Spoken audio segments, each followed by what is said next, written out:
They thought they were breaking her by ending her marriage at her mother's grave. But what Jonathan Hayes buried that day wasn't Ruthie's spirit, it was his own future. The sky over Atlanta hung low and grey as Ruthie Carter knelt before her mother's grave, one hand cradling her swollen belly, the other gripping white lilies. The last words of the pastor trembled in the air when her husband stepped forward and pressed a manila envelope into her hands, its red lettering screaming one word: divorce. The cemetery was still except for the faint hum of wind through the oaks. Ruthie's heart pounded louder than the murmured prayers. Across from her, Jonathan Hayes, her husband, the man she'd trusted to stand beside her in grief, looked down at her with a face carved from stone. Ruthie's tears blurred the edges of the world. Beside Jonathan stood Madison, his mistress, her own belly round with pregnancy, her eyes full of rehearsed sorrow. Jonathan's parents hovered close, their expressions unreadable, as if this humiliation was some grim family business to be handled and forgotten. It was a moment where everything collided, death and life, betrayal and birth. Her mother's coffin descended into the ground as Jonathan's new life stood before her in human form. The paper in her hands wasn't just a legal notice, it was a severing of her past, a public execution of her dignity. What Jonathan didn't know was that this act of cruelty, delivered under the weight of mourning, would mark the beginning of his own undoing. Ruthie Carter would rise from this graveyard of love with something far greater than heartbreak. She would inherit a power her husband could never comprehend. As Jonathan turned away, leading Madison through the gathering whispers, Ruthie's fingers clenched around the lilies until their stems snapped. Her mother was gone. Her marriage was gone. And yet, somewhere beneath the ache, something inside her began to harden. Soon, she would learn that Evelyn Carter had left her daughter more than memories. She'd left her an empire. Welcome back, my beautiful family and friends. I've missed you all so much. It's been a tough ride with some technical issues, but by God's grace, we're getting everything back on track. Thank you for sticking with me. Your support means everything. Before we begin, I want to say a little prayer over everyone watching, especially the women. To the women, may God strengthen you, comfort you, and fill your heart with peace and favor. To the men, may God guide you, bless your efforts, and give you wisdom in all you do, and may God's protection rest on every single one of you. Amen. If you're ready for today's story, hit subscribe and tell me in the comments where you're watching from. My USA and UK family, I see you, and please watch till the end, because tomorrow I'll be dropping another story you wouldn't want to miss. My friend said I can't reach 1,000 subscribers. Let's prove her wrong then. Now, let's get into the story. That day in the cemetery wasn't just the end of Ruthie's marriage, it was the moment her mother's secrets began to whisper back to life. But in the days that followed, all Ruthie could hear was the echo of humiliation. The story spread through Atlanta's upscale neighborhoods faster than wildfire. Someone had recorded the moment Jonathan handed her the envelope, his calm cruelty, the visible divorce stamp, the way Madison's pale hand rested on her belly as if to emphasize victory. Within hours, the clip was circulating on social media under hashtags Ruthie couldn't bear to look at, number funeral divorce, number new beginnings. Every headline seemed to twist the knife deeper. Corporate power, couple splits amid tragedy. Jonathan Hayes seen comforting pregnant colleague after emotional break. Comforting. That word made her sick. Ruthie's phone buzzed endlessly. Lawyers, reporters, friends she hadn't spoken to in years suddenly wanting her side. But there was no side anymore. Just the silence that filled every room of her mother's house, the faint scent of lilies still clinging to her dress, and the envelope she refused to open again. Jonathan's attorney called first. A voice as smooth as oil.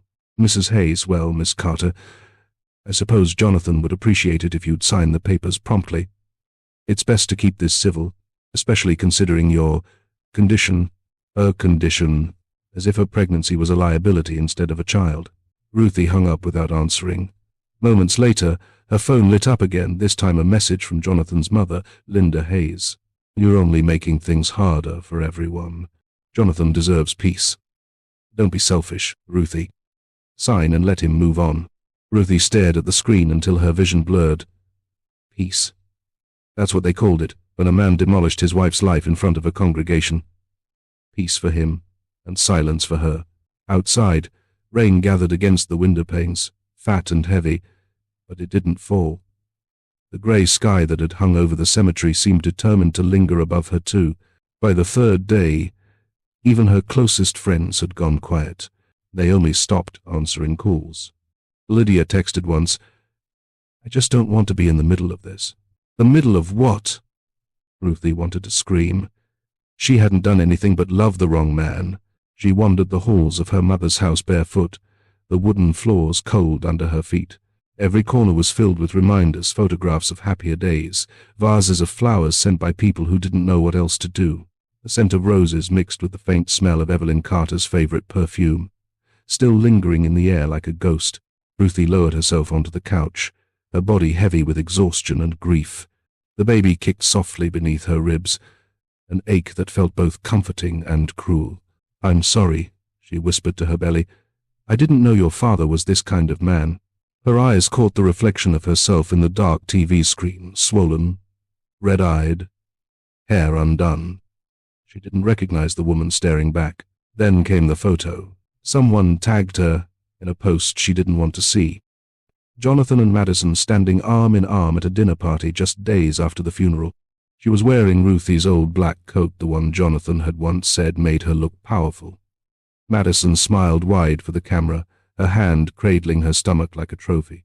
Caption: "New chapters, new beginnings." The comments made Ruthie's stomach turn. "You look so happy. Finally found someone who appreciates him. Some people just aren't meant to last." She hurled her phone across the room. It hit the wall and fell to the floor with a dull crack. For a long time, she sat in silence. The only sound was the clock ticking on the mantel and the soft hum of the refrigerator in the next room. When the storm finally broke outside, Ruthie rose from the couch and walked to the window. Rain poured down in furious sheets, blurring the garden her mother used to tend. Evelyn had always said storms were God's way of cleansing what had been poisoned. "Then let it cleanse everything," Ruthie whispered. She thought of Jonathan's face at the funeral, the practiced calm, the way he didn't even flinch when she began to cry. He hadn't looked like a man ending a marriage. He'd looked like someone closing a deal.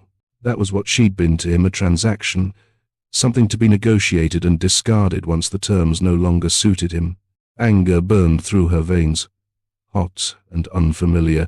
It didn't feel like the kind of anger that destroyed, it felt like the kind that built, like the beginning of something she didn't yet understand. Her mother's voice seemed to echo faintly in her mind. A memory from years ago is greater than when people show you what they think you're worth, baby girl. Don't argue. Just make sure they regret underestimating you. Ruthie pressed a trembling hand to her belly.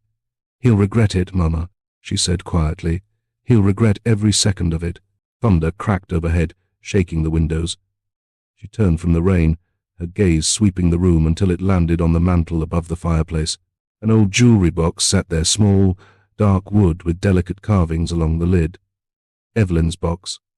Her mother had kept it close for years, always brushing off questions about what was inside. "Just memories," she used to say with a mysterious smile. Ruthie had never opened it. Now, something about it drew her in. Maybe it was the stormlight glinting off its brass hinge, or maybe it was instinct, a quiet whisper telling her that her mother's secrets hadn't been buried with her. She stepped closer. A reflection wavered in the polished wood. The box was simple, unassuming, but it radiated the same quiet strength her mother had always carried. Her fingers brushed the lid, tracing the initials carved into the top E. C. Evelyn Carter. A surge of emotion tightened Ruthie's throat. She didn't open it yet. Not tonight. Not while the storm still raged, and the pain was this raw. But she knew, somehow, that whatever lay inside that box would change everything. Ruthie turned off the lights and climbed the stairs to her old bedroom. The thunder followed her like a promise. Downstairs, the jewelry box sat in silence, waiting. And outside, beyond the rain and the darkness, Atlanta kept talking. People were laughing at her, pitying her, writing her story for her. But Ruthie Carter wasn't done yet, not by a long shot. The storm passed overnight, but its echo lingered in the creak of the house and the wet hush of the morning.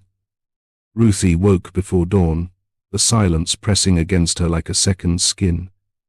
For the first time since the funeral, she didn't cry. She just moved. Barefoot, she padded down the hallway to her mother's study, the one room she hadn't entered since Evelyn Carter's death. The air there still held her mother's scent. Sandalwood and jasmine, faint but alive, as though Evelyn had only stepped out for a moment. Stacks of notebooks and old ledgers crowded the desk. A half-finished cup of tea sat beside an open book about women in business leadership. Evelyn had always been a quiet force, humble in public, formidable in private. Ruthie ran her fingers along the edge of the desk, remembering the way her mother used to sit there late into the night, jotting notes by lamplight. "Don't ever let the world see you crumble, baby," she used to say. "They mistake softness for weakness." Ruthie had laughed back then. "But I'm not like you, Mama," Evelyn had smiled. "You will be when you have to." That memory hit her now like a pulse of warmth in a house gone cold. The jewelry box still waited on the mantel where she'd left it. Ruthie carried it to the desk and sat in her mother's chair. The wood creaked under her, familiar and grounding. For a moment she hesitated, her hand hovering over the lid. When she finally opened it, the faintest whiff of Evelyn's perfume drifted out, soft and bittersweet. Inside were little keepsakes, an old locket, a faded photograph of the two of them at the beach, and a folded scrap of silk from one of Evelyn's favorite dresses. Beneath it all lay a single white envelope, yellowed at the edges, her name written across the front in her mother's neat, looping handwriting. "To my Ruthie." Her breath caught. Her fingers trembled as she slid the letter free. The paper crackled as she unfolded it. Evelyn's voice came alive through the words, calm and steady, as if she were sitting right beside her. "Is greater than my dearest Ruthie. If you are reading this, then I'm no longer there to hold your hand through the storm. But listen to me. Baby girl, storms don't last. They test you, yes, but they pass. I know your heart. You love deeply, and sometimes that kind of love draws people who mistake kindness for surrender. Don't let them take what I taught you. In box 712 at Hamilton First Bank, you'll find what you need to rise again. Use it wisely. Protect yourself. And remember you come from strength." A small silver key was taped to the bottom of the letter. Ruthie stared at it, unsure whether to laugh or cry. Hamilton First Bank. Her mother's bank. She'd gone there 100 times growing up, but never to a safe deposit box. "What did you leave me?" "Mama," she whispered. No answer came, only the faint rustle of the curtains as a breeze slipped through the cracked window. She pressed the key into her palm until it left an imprint, the metal cool against her skin. For the first time in weeks, the fog of grief shifted just enough for something else to shine through, a flicker of curiosity, of purpose. Maybe this wasn't just another of Evelyn's lessons. Maybe it was a path, one her mother had paved quietly, waiting for her daughter to be ready to walk it. Ruthie folded the letter carefully and slipped it back into the envelope. She held it against her heart, whispering into the quiet room, "I'm listening, Mama." Then she set the key beside her wedding ring on the desk. One symbolized what had ended, the other what was about to begin. Morning light broke through the curtains in thin gold lines, spilling across the letter and the silver key on Evelyn's old desk. Ruthie hadn't slept. She'd sat up all night rereading her mother's words, tracing each sentence as though they held the map to her survival. By dawn, she knew what she had to do. The drive to Hamilton First Bank felt unreal. Atlanta's skyline rising in the distance, a reflection staring back at her from the car window. Pale and tired, but determined.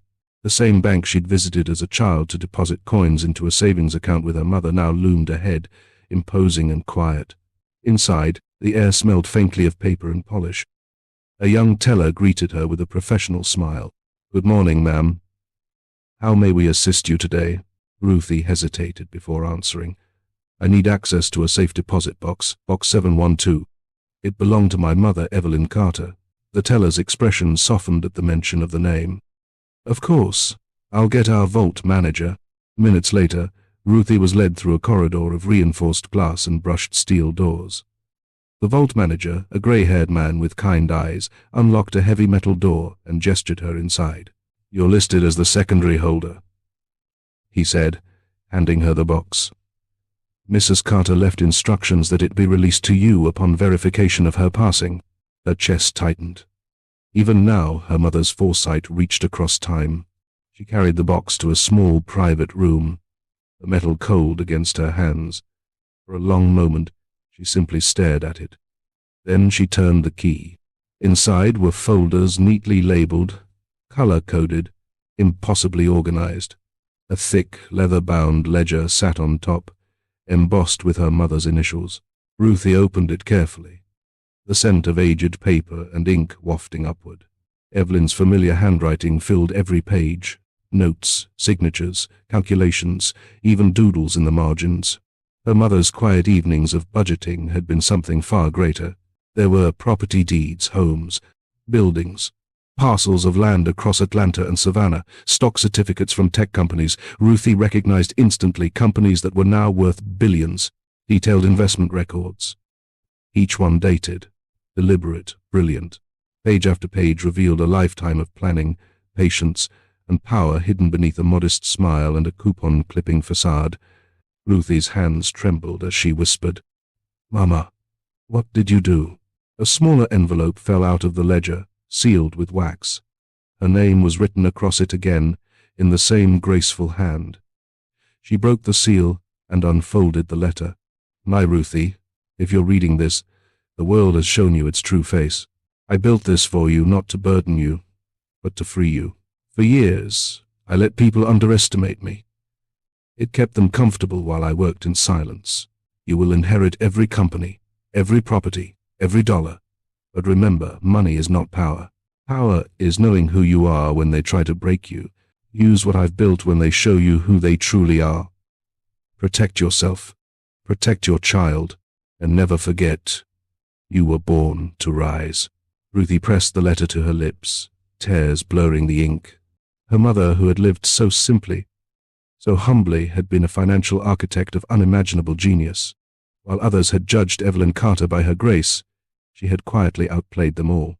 Ruthie's grief twisted into something new. Wonder, gratitude, and an emerging fire that hummed beneath her ribs. She ran her hand across the ledger's cover, feeling its weight like armor. "You knew this day would come," she whispered, voice trembling. "You knew he'd hurt me." When she finally left the bank, the autumn air felt different. Cool, sharp, alive. The world outside was still the same, but Ruthie Carter wasn't. She stepped into the sunlight, clutching the folder to her chest. The wind caught her hair, carrying the faintest whisper of her mother's perfume. She wasn't leaving with grief anymore. She was leaving with a weapon her enemies didn't yet know existed. Ruthie sat at her mother's old mahogany desk, sunlight spilling across the open folders from the vault. For the first time in weeks, her breathing felt steady. The shock had settled, and something new was taking its place. Clarity. Among the documents in Evelyn's box was a neatly folded business card. James Morrison, attorney at law. Beneath his name, her mother had written in looping script, "He knows everything." That morning, Ruthie dialed the number with trembling fingers. "James Morrison," came a deep, calm voice. "This is Ruthie Carter, Evelyn's daughter," she said softly. "She left me your card." There was a pause, then warmth. "Ruthie, I've been expecting your call." They met later that afternoon in a quiet midtown office filled with leather-bound books and the faint scent of cedar. James was older than she expected, silver hair, kind eyes, and a deliberate way of speaking that demanded trust. He stood as she entered, offering a firm handshake. "I'm so sorry for your loss," he said. "Your mother was remarkable, and as you've probably learned, she was far more than she ever appeared." Ruthie nodded. "I found the box. I don't understand half of what's in it. That's what I'm here for." He walked her through the ledgers, the trust accounts, and the shell corporations Evelyn had quietly built over decades. There were offshore holdings, real estate portfolios, and high-yield investments, all in Ruthie's name. James leaned back in his chair, watching her take it in. Your mother began these investments long before Jonathan entered the picture, and when he did, she took steps to protect you." He opened a thick file and slid it across the desk. "You recognize this?" Ruthie's breath caught. "The prenup." "Yes," he said, "drafted by Jonathan's family lawyers, but," he smiled faintly, "modified by your mother before you signed. She had me review it personally." Ruthie frowned, scanning the document. "Modified? How?" "Clause 14, James said, tapping the page. "Any inheritance or assets designated under Evelyn Carter's trust are separate and inaccessible to your spouse, regardless of marital status or future claim." Her heart stuttered. "So Jonathan gets nothing?" "Not a dime." The words hit her like a sunrise after endless night. For the first time, she allowed herself to exhale slow, deep, liberating. James continued, "Your mother anticipated everything. She knew men like Jonathan, charming, ambitious, entitled. She told me, he'll love what she gives him, not who she is." Ruthie blinked back tears. She always knew. Over the next week, Ruthie worked with James to secure her accounts. She moved funds out of joint holdings, updated access passwords, and transferred property deeds into her name alone. Each signature she made felt like a secret rhythm, proof that Evelyn had prepared her for this moment all along. Then the first email came, from Jonathan Hayes. Subject: "Divorce papers. Is greater than Ruthie. You're dragging this out longer than it needs to be. Let's end this quietly. Sign the papers. J." She read it 3 times, her pulse steady. Then, without hesitation, she typed her reply. "You have no idea." 4 words, cold, precise, final. As she hit send, something shifted inside her. The woman who had begged for explanations at a graveside no longer existed. Ruthie Carter was no longer the broken wife Jonathan had left behind. She was Evelyn Carter's daughter, an heir, a strategist, a storm-gathering strength, and for the first time she smiled. Ruthie once thought silence was weakness. Now, she understood it was strategy. Weeks had passed since her chilling reply to Jonathan's email, and she hadn't heard a word back. But silence didn't mean inactivity. It meant movement in the shadows. She met with James Morrison again, this time in a smaller office tucked behind his main suite, a private room where the air smelled faintly of ink and secrecy. Stacks of documents covered the table, and beside them sat a woman with sharp eyes and a file marked confidential. "Ruthie," James began, "this is Lila Morton, the private investigator your mother trusted for over a decade. Evelyn used her for business audits and sometimes personal matters." Lila gave a knowing smile. "Mrs. Carter told me if her daughter ever needed answers, I'd know where to look." Ruthie nodded, steady. "Then let's start with Jonathan Hayes." What followed was a slow, methodical unspooling of truth. Jonathan's polished image, the charming husband, the respectable executive, was a fabrication. Lila's reports revealed months of missing funds at his company, Hayes & Co. Developments. Money had been quietly siphoned into dummy accounts, some linked to Madison's brother. The company was drowning in debt, held up only by reputation and illusion. "Your husband," James said carefully, "has been covering up embezzlement for at least a year. His board doesn't know yet, but they will. When they do, he'll take the fall." Ruthie leaned back in her chair, the faintest smile forming. "So the man who divorced me for being a liability is the real liability." Lila slid another folder forward. "There's more. Madison's pregnancy? It wasn't an accident.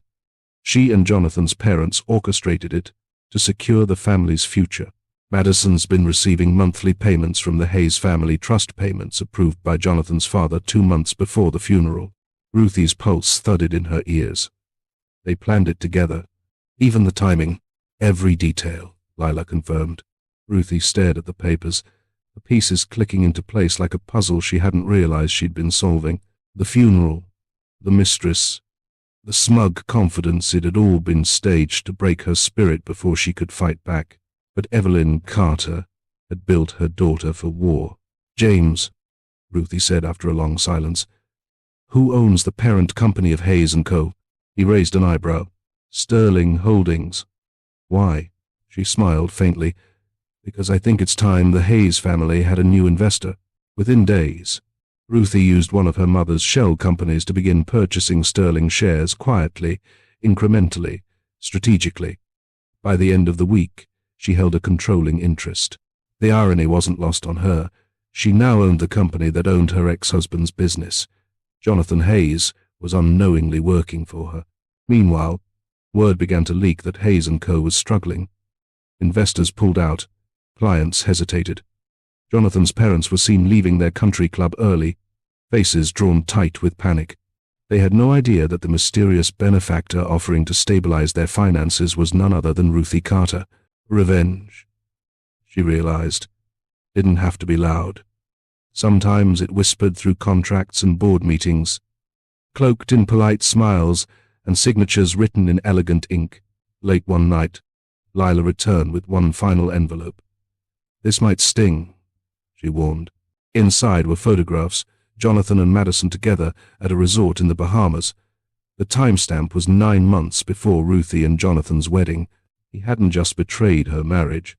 He had built it on betrayal. Ruthie stared at the images, her fingers trembling not from pain but from power. The rage that once burned like wildfire had cooled into precision, sharp, cold, unstoppable. "Thank you, Lila," she said quietly, sliding the envelope shut. "This isn't about revenge anymore. It's about justice." In the quiet of her mother's study, Ruthie turned to the window. The Atlanta skyline shimmered in the distance, alive with possibility. Jonathan thought he'd buried her under shame, but every secret he'd tried to hide had just become her weapon. 3 months later, Atlanta's elite gathered beneath chandeliers and champagne light at the Marlowe Grand for the annual Hearts of Atlanta charity gala. Cameras flashed, laughter mingled with string music, and through the glass doors stepped Ruthie Carter. Heads turned instantly. She moved like a quiet storm, dressed in a sleek emerald gown that matched the heirloom brooch pinned to her chest. It had been her mother's favorite, the same one Evelyn wore to every major business meeting she'd ever conquered. Tonight, it gleamed under the lights, a silent emblem of legacy and rebirth. Ruthie was 7 months pregnant now, glowing, poised, unrecognizable from the grieving widow of winter. Conversations paused as she entered. "Isn't that Jonathan Hayes' ex-wife?" someone whispered. "She looks incredible. I thought she disappeared after the funeral." Ruthie smiled faintly, pretending not to notice, but she felt every gaze. For the first time, the whispers didn't sting, they fueled her. Across the ballroom, Jonathan and Madison arrived late, arm in arm, both performing happiness for the cameras.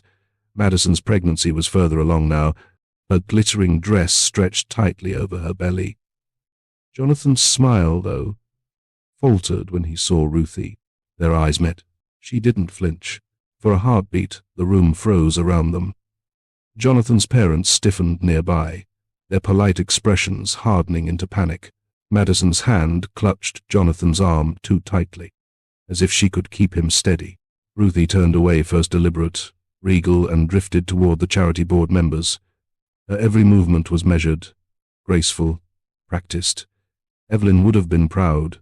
Throughout the night, photographers circled her. She laughed softly with business leaders, spoke confidently about philanthropic partnerships, and charmed donors who'd once ignored her. The woman who'd once been humiliated at a graveside was now the most magnetic presence in the room.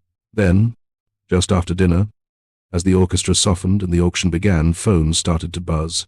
At first it was a murmur, then a ripple, then the hum of a secret spreading like wildfire through the crowd. A breaking news alert lit up the ballroom screens. "Is greater than Ruthie Carter. Investments acquires controlling interest in Hayes & Co. New ownership announced effective immediately." The silence that followed was electric. Jonathan's face drained of color. Madison blinked, confused. His parents froze in place, horror flickering behind their smiles. Ruthie didn't need to look, she could feel their panic crackling through the air. She sipped her champagne, eyes on the stage as if nothing had happened. Only when she felt Jonathan moving toward her did she turn. "Ruthie," he hissed under his breath, forcing a smile for the onlookers. "What did you do?" She tilted her head slightly, voice low but calm. Business, Jonathan. You remember that, don't you? He blinked, trying to regain control. You can't. Oh, but I already have. Her tone was silk wrapped around steel. Around them, whispers swelled, reporters snapping photos, donors whispering. She owns his company? Jonathan's facade cracked, a flicker of rage crossing his face before he forced a laugh. But it was too late. Every lens in the room had captured his shock. Ruthie set her glass down gently and leaned closer, her emerald brooch catching the light. You buried me too soon, she whispered. Then she turned and walked away, her heels echoing across the marble floor like punctuation to a declaration only she could write. The same crowd that once pitied her now parted to let her pass, admiration and awe replacing sympathy. Cameras followed her exit, catching one last image. Ruthie Carter, radiant and unstoppable, leaving her ex-husband standing in the ruins of his own pride. Outside, the night air was cool and clean. Ruthie looked up at the sky, hand resting on her belly. Her mother's voice seemed to echo in her mind. Power isn't given, baby, it's taken. The morning after the gala, Atlanta woke to headlines that sent shockwaves through every financial circle. Jonathan Hayes, ousted as CEO. After Ruthie Carter, investments takeover. Hayes & Co. under investigation for misconduct and financial fraud. By noon, the vultures began to circle. Investors pulled out. Partners withdrew contracts. The company's stock plummeted faster than Jonathan could spin the story. The empire he'd flaunted, the symbol of his arrogance, was collapsing brick by brick, and Ruthie didn't have to lift a public finger to make it happen. Every move she'd made in silence was now playing out in perfect, devastating rhythm. Jonathan tried to fight back, appearing on morning shows with forced charm and trembling hands, claiming betrayal, sabotage, victimhood. But the world wasn't buying it anymore. Screens replayed old footage from the funeral, leaked by someone anonymous, Jonathan handing his pregnant wife divorce papers beside a casket. Sympathy turned to disgust. Within days, his sponsors disappeared. His firm's creditors sued for repayment, and Madison, his beautiful, naive accomplice, finally saw the man behind the mirror. She left in the middle of the night, taking her designer bags, their unborn child, and the last remnants of his ego with her. Ruthie watched the chaos unfold from her mother's study, the same room where Evelyn had once built her empire. A candle flickered beside her as she read through another legal update from James Morrison. Everything was going exactly as her mother's letter had promised. Use it when they show you who they truly are. Her phone buzzed. Jonathan. Again. He'd been calling for days, his messages a desperate blend of apology, rage, and pleading. She ignored every one, but tonight, for reasons she couldn't name, perhaps closure, perhaps satisfaction, she answered. Ruthie. His voice was raw, the charm gone. Please, can we meet? Just once. There was a pause long enough for him to think she'd hang up. Then she said softly, You know where to find me. He arrived at Evelyn Carter's house just past midnight, rain soaking his expensive suit, his once carefully styled hair plastered to his forehead. The gate opened slowly, like the entrance to a reckoning. Ruthie stood in the foyer when he stepped inside, calm and composed in a black silk robe. The contrast was striking his ruin against her poise. What do you want, Jonathan? She asked. He ran a shaking hand through his hair. You win, okay? You've taken everything. But you have to know I never meant for it to go this far. Madison's gone. The board's turned on me. The press won't stop. Good, she said simply. His jaw clenched. Good? Ruthie, they're dragging my name through the mud. My father's heart can't take this kind of stress. My mother told me I was selfish. Ruthie cut in, her voice sharp. At my own mother's funeral. Remember that? He swallowed hard, words failing him. She took a slow step forward. You humiliated me, Jonathan. You left me to face the world when I was carrying your child. You thought breaking me would make you free. He shook his head. I made a mistake. No, Ruthie interrupted, her tone cold and final. You made a choice.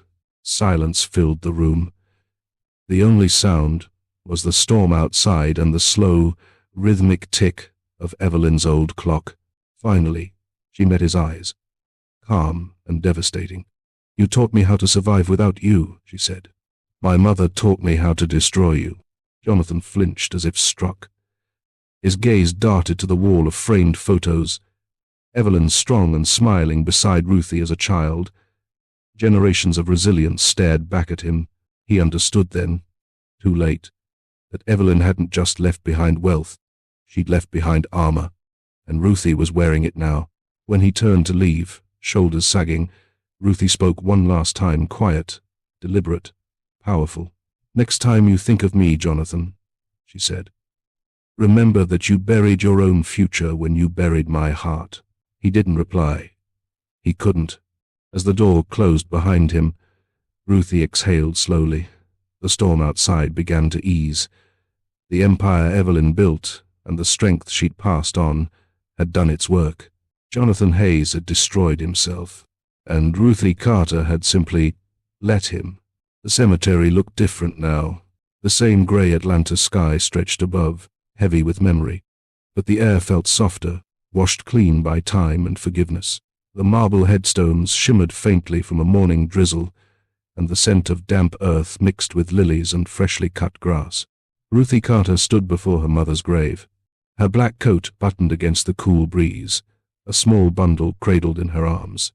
The child stirred, a faint sound, half sigh, half yawn, escaping her tiny lips. Evelyn Grace Hayes. Ruthie smiled at the name etched in her heart long before the birth certificate made it real. Her mother's name, Evelyn, passed on as a promise.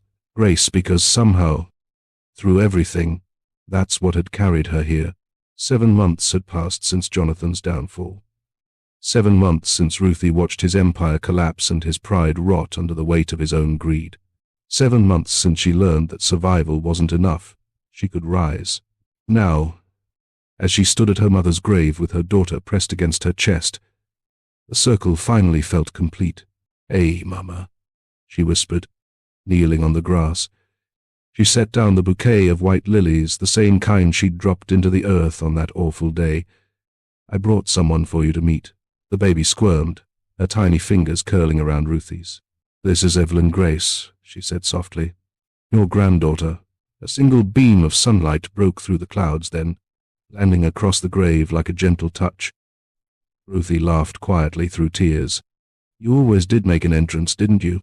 For a long while, she just sat there, no cameras, no lawyers, no scandal, just the quiet hum of wind through trees.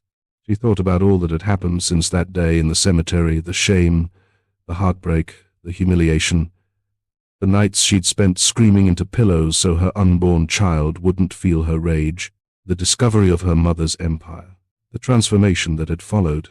Evelyn Carter had given her more than money. She had given her a blueprint for strength. Ruthie looked down at her daughter. "I used to think I was broken, baby girl," she murmured, "that your father's betrayal had taken everything from me. But I was wrong. He didn't take anything I needed. He just made room for who I was meant to become." A soft rustle behind her made her glance over her shoulder. Jonathan. He stood at a distance near the edge of the cemetery, his figure small and unsteady against the grey horizon. He looked nothing like the man who'd once towered over boardrooms and barked orders with a champagne glass in hand. His hair was longer, streaked with grey. His suit was wrinkled. His face, drawn and hollow, spoke of sleepless nights and an empty house. He didn't move closer. He didn't dare. Ruthie turned back to the grave, her expression calm. "Do you see him, Mama?" she whispered. "He came to see what was left of us. But he doesn't understand we were never the ones who needed saving." The baby stirred again, and Ruthie gently rocked her. "I'm not angry anymore," she said. "Not really. I just finally see him for what he is, and that's enough." The wind picked up, carrying the faint sound of church bells from a distance. Ruthie reached out and brushed the edge of her mother's tombstone, her fingers tracing the carved words. Evelyn Carter, beloved mother, visionary, protect her. Thank you, she whispered. You protected me, Mama. Now it's my turn to protect her. She rose to her feet slowly, her body still recovering but her spirit steady. The past months had been a transformation not just of circumstance but of soul. Her businesses, Evelyn Carter Holdings and Ruthie Carter Investments, were thriving under her quiet leadership. She'd hired women who'd been overlooked, single mothers and young black entrepreneurs who reminded her of herself at her lowest. She didn't seek revenge anymore. She sought legacy. Her lawyer, James Morrison, had told her just last week, "Your mother would be proud. You've not only preserved her empire, you've expanded it." Ruthie had smiled. "I didn't just inherit her wealth, James. I inherited her fire." Now, standing in that cemetery, she felt that truth more deeply than ever. A few yards away, Jonathan took a hesitant step forward, then stopped. His lips parted, as if he wanted to speak, but no sound came. The wind swallowed his voice, as if even the universe had decided he didn't deserve to be heard here. Ruthie didn't turn. Instead, she looked down at her daughter and smiled. "Ready to go home, my love?" The baby's eyes fluttered open, dark and curious, so much like her grandmother's. Ruthie kissed her forehead. "We're done here." She turned, the gravel crunching under her heels, and began the slow walk back to the car parked beneath the tall oak trees. The same path she'd taken that day when everything had fallen apart, but this time, every step felt lighter. Behind her, Jonathan remained frozen, watching, waiting, realizing.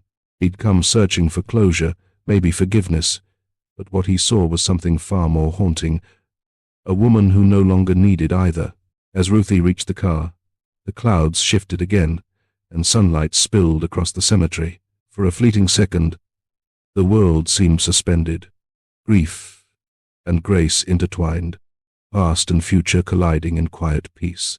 She looked back once, not at Jonathan, but at her mother's grave.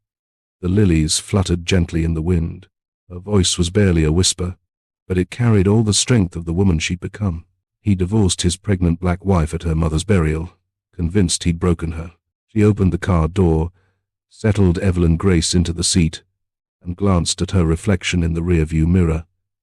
Her eyes were clear, her posture steady, her smile soft but sure. "But Ruthie Carter wasn't broken," she said, her tone calm and resolute. She was reborn.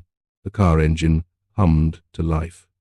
The camera of life, if there were one, would linger on the cemetery behind her, Jonathan's silhouette fading into the grey, the grave glistening in sunlight, the lilies dancing like silent witnesses. And then Ruthie drove away toward a future built not on vengeance, but on legacy. The beam of light followed her for miles, breaking through clouds as if her mother was still watching, still guiding. Evelyn Grace cooed softly in the back seat. Ruthie smiled. "You and me, baby girl," she whispered. "Let's make her proud." And with that, Ruthie Carter, widow, mother, heiress, survivor, drove into the horizon, leaving behind the woman she once was. She didn't need revenge anymore.